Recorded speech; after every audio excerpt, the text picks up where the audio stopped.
بسم اللہ الرحمن الرحیم۔ رزق کی فراخی کے لیے دعا۔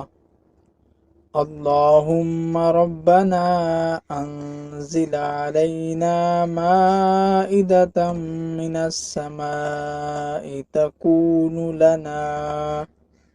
تكون لنا عيدا لأولنا وآخرنا وآية منك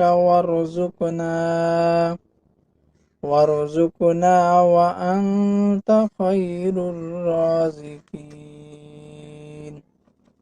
ہے اللہ، ہے ہمارے رب، ہم پر آسمان سے کھانے کا دسترخوان نازل فرما جو ہمارے اگلوں پچھلوں کی عید ہو اور تیری قدرت کی نشانی ہو، اور ہمیں روزی دے، تو ہی بہترین روزی دینے والا ہے۔ یہ دعا حضرت عیسیٰ علیہ السلام نے رزق کی کشادگی کے لیے بڑی عاجزی اور انکساری کے ساتھ مانگی تھی، تو اللہ تعالیٰ نے قبول فرمائی۔ آپ سب بھائیوں میں سے بھی اگر کسی کے گھر میں رزق کی تنگی ہے تو وہ اس دعا کو لازمی صبح شام کی روٹین میں پڑھے۔ انشاءاللہ تعالیٰ اللہ تعالیٰ کے فضل و کرم سے رزق کی تنگی دور ہو جائے گی۔